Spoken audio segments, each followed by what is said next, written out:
नमस्कार दोस्तों, आज हम पढ़ेंगे मौलिक कर्तव्य या फंडामेंटल ड्यूटीज, मतलब भारत के संविधान का भाग 4A पढ़ने वाले हैं। इसको बाद में शामिल किया गया था। और अनुच्छेद 51A पढ़ने वाले हैं। इससे पिछले वाले क्लास में हम पढ़ चुके हैं राज्य के नीति निर्देशक तत्व। राज्य के नीति निर्देशक तत्व या डीपीएसपी संविधान का भाग 4 और अनुच्छेद 36 से लेकर 51 तक पढ़ चुके हैं। तो राज्य के नीति निर्देशक तत्व के जस्ट बाद इसको पढ़ा जाता है और यही उचित है। क्यों पढ़ा जाता है अभी आपको समझ में आ जाएगा। और आपको यह भी समझ में आ जाएगा कि इसको भाग 4A यहीं पर क्यों ऐड किया गया, कोई दूसरा नंबर क्यों नहीं दिया गया, या इसका जो अनुच्छेद है वो 51A ही क्यों बनाया गया, कहीं और पर इसका अनुच्छेद क्यों नहीं बनाया गया है। तो इसका सभी का रीजन सबसे पहले हम समझ लेते हैं। अच्छा, एक बात और सभी बच्चे जान लो भाई। एक तो हमारे जो शुरुआत में देखो बच्चों 22 भाग थे, वर्तमान में 25 भाग हैं। तो वर्तमान में 25 भाग में से दो ऐसे भाग हैं जिनके अंदर केवल और केवल एक ही अनुच्छेद मिलेगा आपको, वरना सारे भागों में एक से ज्यादा अनुच्छेद है। एक तो है संविधान का भाग 4A, इसमें केवल और केवल एक ही अनुच्छेद है, अनुच्छेद 51A। और एक आपका है भाग 20। भाग 20 में है अनुच्छेद 368 संविधान संशोधन करना। ठीक है, तो आज के टाइम पे शुरुआत में जब भारत का संविधान बना था तो 22 भाग थे, वर्तमान में 25 भाग है। और वर्तमान में 25 भागों में से दो भाग ऐसे हैं जिनमें केवल और केवल एक एक अनुच्छेद है। एक तो है भाग 4A, इसमें केवल और केवल आपको एक अनुच्छेद मिलेगा, अनुच्छेद 51A। और एक आपका भाग 20, भाग 20 में है अनुच्छेद 368 संविधान संशोधन करना, कॉन्स्टिट्यूशनल अमेंडमेंट करना। तो ये क्वेश्चन भी आपसे कई बार पूछा जाता है कि ऐसे कौन से भाग है वर्तमान में जिनमें केवल और केवल एक अनुच्छेद है। एक तो भाग 4 है और एक भाग 20 है। अब बात कर लेते हैं कि इसको यहीं पर ऐड क्यों किया गया है। हम सबसे पहले कंपैरिजन करते हैं। देखो, डीपीएसपी या राज्य के नीति निर्देशक तत्व एक तरफ है और मौलिक अधिकार एक तरफ है। राज्य के नीति निर्देशक तत्व, राज्य की जिम्मेदारी है अपने नागरिकों को ये अधिकार देने हैं, वो बाध्य नहीं है। राज्य ये अधिकार देने के लिए बाध्य नहीं था। उसका नेचर कैसा था? गैर न्यायोचित था, नॉन जस्टिसेबल था। मतलब राज्य के नीति निर्देशक तत्व अधिकार ही हैं और ये अधिकार राज्य हमें देगा, ये उसकी जिम्मेदारी है। इसके लिए वो बाध्य नहीं है कि साहब ये अधिकार हमें देने हैं, ये इसकी चॉइस है। क्यों? क्योंकि इनका नेचर है गैर न्यायोचित, सेम टू सेम। ये जो मौलिक कर्तव्य है, मौलिक कर्तव्य देखो शुरुआत में संविधान का हिस्सा बिल्कुल नहीं थे, इनको बाद में ऐड किया गया है। कैसे ऐड किया गया है, कब ऐड किया गया है, अभी हम उसको देखेंगे। लेकिन उससे पहले ये जान लो कि मौलिक कर्तव्य का मतलब है कि हम नागरिकों की क्या जिम्मेदारी है।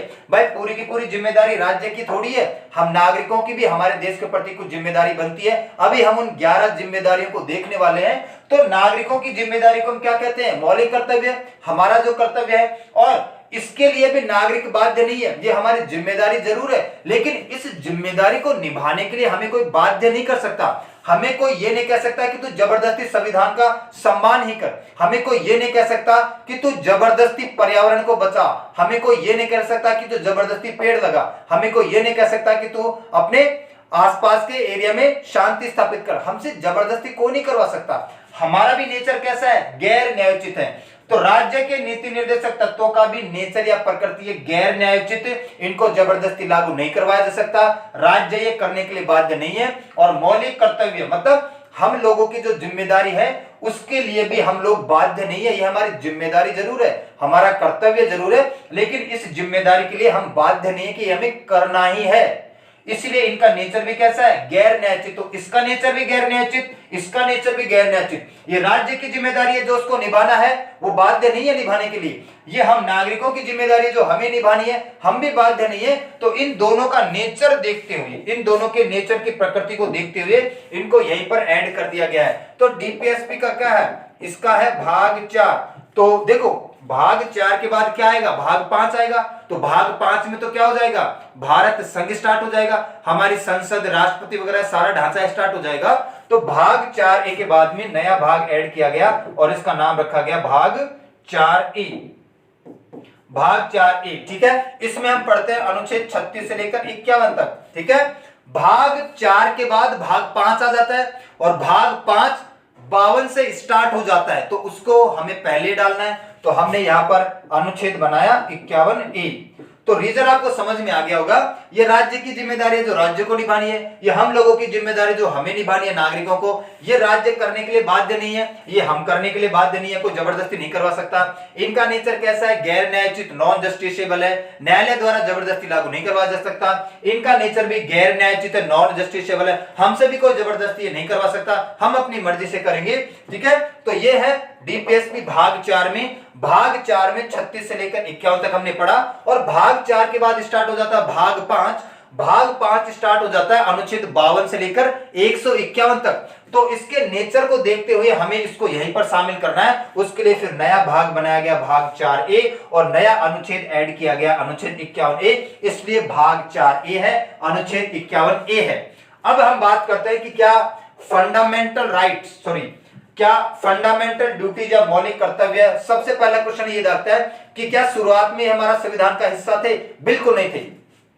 मौलिक कर्तव्य शुरुआत में भारत के संविधान का हिस्सा बिल्कुल नहीं थे, इनको बाद में शामिल किया गया है। मौलिक कर्तव्यों का सिद्धांत रूस से लिया गया है, रसिया से लिया गया है, और इसके लिए ठीक है इंदिरा गांधी को कमी महसूस हुई कि भाई राज्य तो अपनी जिम्मेदारी निभा रहा है, राज्य तो डीपीएसपी के माध्यम से अपनी जिम्मेदारी निभा रहा है, लेकिन इन नालायक लोगों की, नागरिकों की भी कुछ जिम्मेदारी है, ये भी कुछ कर धर ले, इनको की इनकी जिम्मेदारी याद दिलाओ। तो उन्होंने 1976 में एक कमेटी बनाई, और उस कमेटी का नाम है सरदार स्वर्ण सिंह समिति। सरदार स्वर्ण सिंह समिति का गठन किया गया, 12 सदस्य इसके मेंबर है, इसके अध्यक्ष थे सरदार स्वर्ण सिंह, इसी के नाम से इस कमेटी को जाना जाता है। और सरदार स्वर्ण सिंह कमेटी ने 12 मौलिक कर्तव्यों का सुझाव दिया। हर एक मेंबर ने लगभग एक मौलिक कर्तव्य इंदिरा गांधी को बताया। तो 12 सदस्यों ने 12 मौलिक कर्तव्यों का सुझाव दिया। वो इंदिरा गांधी ही क्या जो किसी की बात मान ले, उन्होंने कहा कि तुमने 12 का सुझाव दिया ना, मैं इसमें से 2 कम करती हूं, 10 ही मानूंगी। तो 42वां संविधान संशोधन 1976 किया गया, और 42वें संविधान संशोधन 1976 के माध्यम से इंदिरा गांधी के द्वारा 12 में से 10 मौलिक कर्तव्यों को शामिल किया गया। उसके बाद में आपको पता है कि एक और संविधान संशोधन किया गया था, उसका नाम है 86वां संविधान संशोधन अधिनियम 2002। ये अटल बिहारी वाजपेयी ने करवाया था, और एक और मौलिक कर्तव्य अटल बिहारी वाजपेयी ने ऐड करवाया। तो वर्तमान में टोटल मौलिक कर्तव्य कितने हैं? 11। 10 तो इंदिरा गांधी ने 42वें संविधान संशोधन अधिनियम 1976 के माध्यम से ऐड करवाए थे, और एक अटल बिहारी वाजपेयी ने 86वां संविधान संशोधन 2002 के माध्यम से ऐड करवाया था। तो वर्तमान में 11 मौलिक कर्तव्य है। अब ये 11 मौलिक कर्तव्य मतलब हम नागरिकों की क्या जिम्मेदारी है, हम बाध्य नहीं है, लेकिन हमारी जिम्मेदारी क्या क्या है वो हमें पता होना चाहिए। सबसे पहले बात करते हैं, अच्छा मौलिक कर्तव्य को सीक्वेंस में याद करने की कोई भी जरूरत नहीं है, बिल्कुल 1 से 11 आपको ऐसे सीक्वेंस में याद करने की जरूरत बिल्कुल भी नहीं है। ठीक है, आप कैसे भी याद कर सकते हैं। हाँ, लेकिन ये जो 11वां है उसको आपको पता रहना चाहिए कि भाई ये कब शामिल किया गया था। तो सबसे पहले हम भारत के नागरिकों की जिम्मेदारी है कि हमें हमारे देश के संविधान का, हमारे राष्ट्र ध्वज का और हमारे राष्ट्रगान का सम्मान करना है। हमें रेस्पेक्ट करनी है भारत के कॉन्स्टिट्यूशन की, इंडियन फ्लैग की और इंडियन एंथम की। दूसरा मौलिक कर्तव्य क्या है हमारा? हमारे जो महान स्वतंत्रता सेनानी है, हमारे जो ग्रेट फ्रीडम फाइटर्स हैं, उनके विचारों पर और उनके आदर्शों पर चलने की कोशिश करना है। शायद उनके विचार हमसे तो महान ही होंगे, तभी जाके उन लोगों ने हमें आजादी दिलाई है। तो हमारे महान स्वतंत्रता सेनानी, उनके आदर्शों पर और उनके विचारों पर हमें दैनिक जीवन में चलने की कोशिश करनी है, उनको अपने दैनिक जीवन में अपनाने की कोशिश करनी है। ठीक है, we have to adopt the noble ideas of our great freedom fighters in our daily life। उसके अलावा तीसरा क्या है? भारत की संप्रभुता, एकता, अखंडता को बनाए रखना है और उसकी हमें सुरक्षा भी करना है। इंडिया की इंटीग्रिटी, यूनिटी और सॉवरेनिटी को मेंटेन करना, प्रोटेक्ट करना हम नागरिकों की जिम्मेदारी है, हम ही नहीं करेंगे तो कौन करेगा? इसके अलावा चौथा मौलिक कर्तव्य क्या है? चौथा मौलिक कर्तव्य है बच्चों, जब भी भारत राज्य को जरूरत पड़ेगी हमें अपनी सेवाएं प्रदान करनी है। तो चौथा मौलिक कर्तव्य यह है कि हमें देश की सुरक्षा करनी है, हमें देश को प्रोटेक्ट करना है, और जब भी भारत राज्य हमें बुलाएगा हमें देश को सुरक्षा प्रदान करनी है और देश को सेवा प्रदान करनी है। जैसे हमारी जो 1962 की लड़ाई थी, 1962 में आपको पता है कि हम लोग हार रहे थे, हमारी सेना भी कम पड़ गई थी, और 1962 की लड़ाई में जब देश ने आह्वान किया कि नागरिकों तुम्हारी जरूरत है, अपना कर्तव्य निभाओ, हर घर में से हम एक इंसान को नौकरी देंगे, तो सभी घरों में से बहुत सारे लोग गए भी। और उस वक्त के जो हमारे दादा परदादा था, जैसे उनकी सोच थी कि उस वक्त देखो 1962 की बात है, आर्मी में जाने का मतलब पहले समझते थे मौत, सीधा मर जाना आर्मी में जाने का मतलब था। आजकल तो ट्रेंड है, बेरोजगारी भी ज्यादा है, हमने अपने देश से प्यार भी है, अब हमें पता है कि आर्मी में जाने का मतलब मरना नहीं होता है। तो 1962 में जब देश ने आह्वान किया कि हर घर में से हम एक को नौकरी देंगे, तो हमारे दादाओं ने हमें रोक लिया कि आर्मी में जाओगे तो मर जाओगे, बाढ़ करने कुण पाड़ोगे, यहाँ खेती कर खा ले और यहाँ रेलर भाया, ऐसे कह के बहुत सारे लोगों को रोक लिया गया है। ठीक है, मेरे पिताजी का भी नंबर आया था लेकिन वो नहीं जा पाए क्योंकि दादाजी ने रोक लिया कि भाई यहाँ खेती वेती कर खा ले, ठीक है, काय कोदरे आर्मी में जावा में मर जाओ कर जाओगे तो घर ने कुछ संभालोगे। इसी बात पर बहुत सारे लोग रुक भी गए थे। इसके अलावा लेटेस्ट एग्जांपल ले लो, कोरोना के अंदर आपने देखा होगा जब भी देश ने पुकारा कि हम नागरिकों की जरूरत है, हमने मास्क बांटे, हमने भोजन खिलाया है, और कुछ लोग तो इतने दरिया दिल थे, उन लोगों ने जैसे सोनू सूद है, उन्होंने तो एक जगह से दूसरी जगह पर अपने खर्चे पर नागरिकों को पहुंचाया भी है। तो जब भी देश को हमारी जरूरत पड़ेगी, हमें देश को अपनी सेवाएं प्रदान करनी है और देश को सुरक्षित रखना है, ये हमारी जिम्मेदारी है। अच्छा, अब ये जो गवर्नमेंट जॉब या आर्मी की भर्ती होती है ना, इसको कोई ऐसे नहीं लेगा, ये कंपलसरी है। ठीक है, ये सर्विस तो हमें देनी है, इसके अलावा जो नॉर्मल सर्विस होती है जब भी देश पुकारेगा हमें देनी है वो सर्विस भी। इसके अलावा पांचवा मौलिक कर्तव्य क्या है हमारा? पांचवा मौलिक कर्तव्य कि हमारे देश में जो भाईचारा है, सद्भावना है, सौहार्द है, हार्मनी के साथ रहना है। बहुत सारी जातें हैं, बहुत सारे मतभेद है, उल्टे सीधे भाषणबाजी चलती रहती है, वो धर्म खराब है, ये धर्म खराब है, वो सही है, वो गलत है, आए दिन बयानबाजी चलती रहती है उल्टी सीधी। ठीक है, तो हमारे देश के अंदर भाईचारे से रहना है, सद्भावना से रहना है, सौहार्द से रहना है, हार्मनी मेंटेन करना है और ऐसी प्रथाओं का अंत करना है जिससे महिलाओं के सम्मान को ठेस पहुंचती है। हमें ऐसी प्रथाओं का अंत करना है जिससे महिलाओं के या बच्चियों के सम्मान को ठेस पहुंचती है, और इसका बेस्ट एग्जांपल है दहेज प्रथा। आजकल दहेज प्रथा ने अजगर से भी बड़ा रूप धारण कर लिया। भगवान का भला है कि राजा राममोहन राय ने लॉर्ड विलियम बेंटिक की हेल्प से सती प्रथा का तो अंत करवा दिया, लेकिन दहेज प्रथा का अंत नहीं करवा पाए।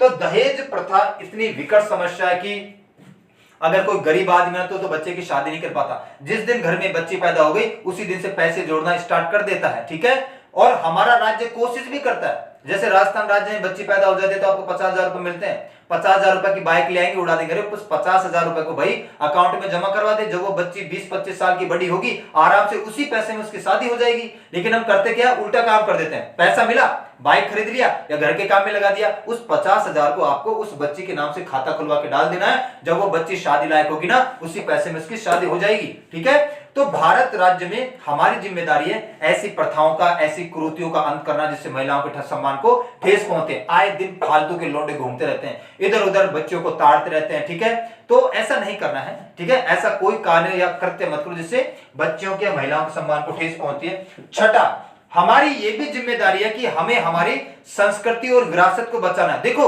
राज्य के नीति निर्देशक तत्व भी मैंने आपको पढ़ा था कि हमारी संस्कृति और विरासत को बचाना राज्य की जिम्मेदारी है। राज्य अपनी जिम्मेदारी निभा रहा था, लेकिन यहां पर भी इस बात का जिक्र है कि हम नागरिकों की भी जिम्मेदारी अपनी संस्कृति को, अपने कल्चर को, हमारी विरासत को बचाना। इसके अलावा सातवां क्या है? सातवां कहता है कि जो हमारा पर्यावरण या वन्य जीव है इसको प्रोटेक्ट करना, इसको संरक्षण करना राज्य की भी जिम्मेदारी है और हमारी भी जिम्मेदारी है। अभी मैंने आपको पढ़ाया पिछली क्लास में कि राज्य कोशिश करेगा किसकी, पर्यावरण को और वन्य जीवों को बचाने की, एनवायरमेंट को और वाइल्ड लाइफ को प्रोटेक्ट करने की, तो राज्य अपनी जिम्मेदारी निभा रहा था और हमारी भी ये जिम्मेदारी है। भाई राज्य अकेला थोड़ी बचा पाएगा इन चीजों को, जब हम सारे दिन गंदा ही करेंगे, तो हमारी भी जिम्मेदारी है कि हम अपने पर्यावरण को और हमारे वन्य जीवों को बचाएं, उनका संरक्षण करें। उसके अलावा आठवां क्या कहता है? आठवां कहता है कि हमें वैज्ञानिक सोच के साथ आगे बढ़ना है। जब पूरी दुनिया ही वैज्ञानिक सोच के साथ आगे बढ़ रही है, साइंटिफिक टेम्पर के साथ आगे बढ़ रही है, तो हमें भी उसी साइंटिफिक टेम्पर या वैज्ञानिक सोच के साथ आगे बढ़ना है। अब पाकिस्तान नाम का जैसा जाहिल देश है, मतलब इसको कुछ अता पता ही नहीं है। जब हमने चंद्रयान 2 छोड़ा था तो पाकिस्तान का जो फालतू सा खरगोश जैसा दिखने वाला विदेश मंत्री है, उसका नाम है फवाद चौधरी। फवाद चौधरी ने कहा कि ये भारत कर क्या रहा, 1 मिलियन का खर्चा कर दिया है, इतनी गुर्बत है, इतनी गरीबी है, आम जनता के लिए योजना चलाए, उनको पैसा बांटे। अरे भाई, जितना तुम्हारा सरकारी खजाना है उतनी तो हमारे नेताओं की पॉकेट मनी होती है, बात ये नहीं है। लेकिन जब पूरी दुनिया साइंटिफिक टेम्पर के साथ, वैज्ञानिक सोच के साथ आगे बढ़ रही है, तो हमें भी कदम से कदम मिला के चलना चाहिए। उस जाहिल को ये कौन समझाए कि अपने देश के झंडे में स्टार लगाने में और किसी स्टार पर झंडा लगाने में अंतर होता है। पाकिस्तान के झंडे के ऊपर आपको स्टार, तारे जड़े हुए नजर आएंगे, ये यहीं तक सीमित है। लेकिन हम लोग ऐसे देशों की गिनती में जो किसी ग्रह पर, जो किसी स्टार पर, जो किसी चंद्रमा पर भी अपना झंडा लगाने की ताकत रखते हैं। ठीक है, तो वैज्ञानिक सोच के साथ मानवतावाद को ध्यान में रखते हुए ऐसा कोई काम नहीं करना जिससे मानवता शर्मसार होती है। जैसे साक्षी एक नाम की बच्ची है, अभी उसको साहिल नाम के एक बच्चे ने मार दिया है। अब देखो तुम 22-23 बार चाकू घुसेड़ा, सिर में से चाकू निकल ही नहीं रहा है, उसके अलावा पत्थर से सर कुचल दिया गया है। मतलब ये क्या है, मानवता शर्मसार हो गई, मेरी खुद की रूह कांप गई है। ऐसा काम मत करना, बच्चों को अच्छे संस्कार देना, इन चीजों से दूर रहना। बहुत ज्यादा ट्रेंड में चल रहा है बॉयफ्रेंड होना चाहिए, ज्यादा काम खराब तो सोशल मीडिया ने कर दिया है। सोशल मीडिया पर आप देखो, व्हाट्सएप, फेसबुक, इंस्टाग्राम है, छोटे छोटे बच्चों में फीलिंग आने लगी है कि मेरा भी बॉयफ्रेंड होना चाहिए, मेरी कोई इज्जत नहीं है, क्लास में बॉयफ्रेंड नहीं है। तो अरे भाई, बॉयफ्रेंड जैसा कुछ भी नहीं है, माँ बाप की सेवा करो, पढ़ाई लिखाई पर ध्यान दो।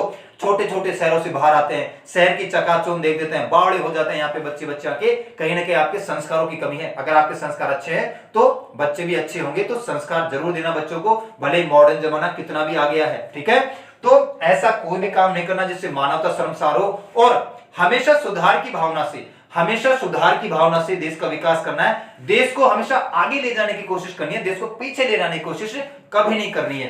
तो वैज्ञानिक सोच, मानवतावाद और सुधार की दृष्टि से काम करना है। और 9 क्या है, 90 नंबर का क्या है, 90 नंबर का कहता है कि सार्वजनिक संपत्ति को नुकसान ना पहुंचाओ। सार्वजनिक संपत्ति को नुकसान, जो पब्लिक प्रॉपर्टी है उसको नुकसान न पहुंचाओ। सबसे ज्यादा धज्जियां पब्लिक इसी की उड़ाती है। कुछ भी काम हो जाए, बस जला दो, ट्रेन को फूंक दो, रेल की पटरियां उखाड़ दो, तो सार्वजनिक संपत्ति को नुकसान नहीं पहुंचाना। भाई हमारे पैसे से बनी है, तो सार्वजनिक संपत्ति, पब्लिक प्रॉपर्टी को नुकसान नहीं पहुंचाना है। और गांधी जी के रास्ते पर चलने की कोशिश करना है, अहिंसा के रास्ते को अपनाना है। अब अहिंसा के रास्ते को अपनाने का यह मतलब नहीं है कि एक गाल पे झापड़ मार दिया, ले भाई दूसरे पे मार दे, ऐसा नहीं है। अहिंसा का मतलब होता है कि आप छोटी मोटी बातों को लेकर उपद्रव मत करो, दंगे फसाद मत करो। ठीक है, इधर उधर के कटाक्ष भाषण मत करो। ठीक है, कुछ भी हो जाता है, जनता पब्लिक पे निकल जाती है, रोड पे निकल जाती है और शासन व्यवस्था, लोक व्यवस्था खराब कर देती है। तो अहिंसा के रास्ते पर चलने का मतलब ये कभी नहीं है कि आपके एक गाल पे झापड़ मारा, दूसरे गाल पे झापड़ मार लिया, उल्टा 4 दर्द होगी आपके जमाने, आपको पता है। लेकिन छोटी मोटी बातों पर आपको दंगे फसाद उपद्रव नहीं करने, ये इस बात का मतलब।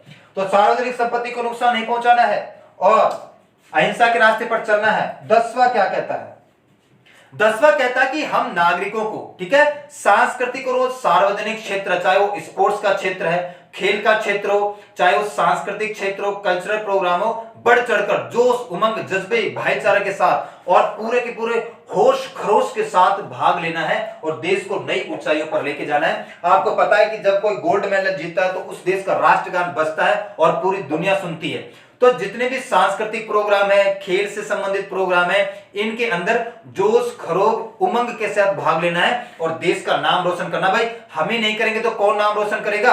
जैसे नीरज चोपड़ा ने गोल्ड मेडल जीता था, कितना ज्यादा नाम रोशन होता है देश का। तो नागरिक हम हैं, हमारी जिम्मेदारी है देश का नाम रोशन करने की। तो ऐसी जो गतिविधियां हैं, सांस्कृतिक गतिविधियां हैं या खेल से संबंधित गतिविधियां हैं या कोई भी गतिविधि हो सकती है, आपको अपने देश का नाम रोशन करना। तो ये जो मैंने 10 बताए हैं ना, ये तो इंदिरा गांधी ने ऐड करवाए हैं। 1 से लेकर 10 मैंने जो बताए हैं वो इंदिरा गांधी ने शामिल करवाए हैं। और 11वें नंबर का जो अटल बिहारी वाजपेयी ने शामिल करवाया है वो ये है कि माँ बाप की अगर है तो, माँ बाप नहीं है तो कोई ना कोई तो उसका संरक्षक या गार्डियन होगा ही, चाचा ताऊ होगा, मामा मामी होगा, फूफा फूफी होगा। तो माता पिता की या संरक्षक की यह जिम्मेदारी है कि जब तक बच्चे 6 से 14 साल के नहीं हो जाते हैं तब तक उन्हें शिक्षा के अवसर प्रदान करना है। माँ बाप की यह जिम्मेदारी है, या माँ बाप नहीं है तो संरक्षक की, जिसके भी साथ वो बच्चा रहता है उसकी यह जिम्मेदारी है कि जब तक बच्चा 6 से 14 साल का नहीं हो जाता उसे शिक्षा के अवसर प्रदान करना है। बच्चा बड़ा हो कि ये ना बोले कि मुझे तो शिक्षा का अवसर ही नहीं दिया, मुझे तो पढ़ाई लिखाई का मौका ही नहीं मिला। अब यहां पर आपको समझना है राज्य के नीति निर्देशक तत्वों को, मौलिक अधिकारों को, और इसको ऐड करके मैं आपको बताता हूं। मैंने आपको मौलिक अधिकार के टाइम पे अनुच्छेद 21A बताया था। अनुच्छेद 21A 86वां संविधान संशोधन 2002 के माध्यम से शामिल किया गया था और उसमें कहा गया था कि राज्य 6 से 14 साल के बच्चों को निःशुल्क और अनिवार्य शिक्षा देगा। अरे राज्य तो शिक्षा देगा जब तक आप बच्चे को उसकी पहुंचाएंगे नहीं स्कूल तक। राज्य तो तब शिक्षा देगा ना जब आप बच्चे को स्कूल तक पहुंचाएंगे। स्कूल तक पहुंचाना तो माँ बाप की जिम्मेदारी है, उसको शिक्षा का अवसर देना तो माँ बाप की जिम्मेदारी है। तो वो भी 86वां संविधान संशोधन 2002 में ऐड किया गया था। ये भी 86वां संविधान संशोधन 2002 में ऐड किया गया है। ये हम माता पिता की या नागरिकों का कर्तव्य है कि 6 से 14 साल के बच्चों को शिक्षा का अवसर प्रदान करें, मतलब उसको स्कूल की दहलीज तक तो पहुंचाओ, घसीट के थोड़ी ले जाएगा राज्य। ये तो हम लोगों की जिम्मेदारी है ना कि बच्चे को स्कूल की दहलीज तक तो पहुंचाओ और दहलीज पे ले जाके पटक दो। अब राज्य अपना काम कर लेगा। अब राज्य अपना काम क्यों कर लेगा? क्योंकि 86वां संविधान संशोधन 2002 में एक और बात कही गई है कि जब तक बच्चा 6 से 14 साल का हो जाएगा तब तक राज्य उसको फ्री में शिक्षा देगा। ठीक है, तो यहां पर 86वां संविधान संशोधन 2002 में लिखा गया है कि जब तक बच्चा 6 से 14 साल का नहीं हो जाता, माता पिता की या संरक्षक की यह जिम्मेदारी है कि वो उसे शिक्षा के अवसर प्रदान करे, वो शिक्षा से वंचित ना रह जाए। आपको उसको स्कूल तक तो आपको ही पहुंचाना है। स्कूल में पहुंचाने के बाद राज्य तभी तो पढ़ाएगा, जब तक आप उसको स्कूल तक पहुंचाएंगे नहीं राज्य का खाक पढ़ा लेगा उसको। ठीक है, तो it is the duty of parents और guardian to provide opportunity of education to the children between the age of 6 to 14 years. तो ये हमारे 11 के 11 मौलिक कर्तव्य है। अभी जो मैंने आपको लेटेस्ट बताया है ये 11वें नंबर का। अब एक क्वेश्चन जो बच्चे करते हैं कि सर इनको सीक्वेंस में याद करना जरूरी है क्या? बिल्कुल नहीं। मौलिक कर्तव्य को सीक्वेंस में याद करने की जरूरत बिल्कुल नहीं है। 1 से 10 तक आप जैसे भी याद करो, लेकिन जो 11वें नंबर का है वो आपको पता रहना चाहिए कि वो 86वें संविधान संशोधन 2002 के माध्यम से ऐड किया गया है। तो आज के लिए इतना ही करते हैं, मिलते हैं नेक्स्ट क्लास में। तब तक के लिए सभी को धन्यवाद।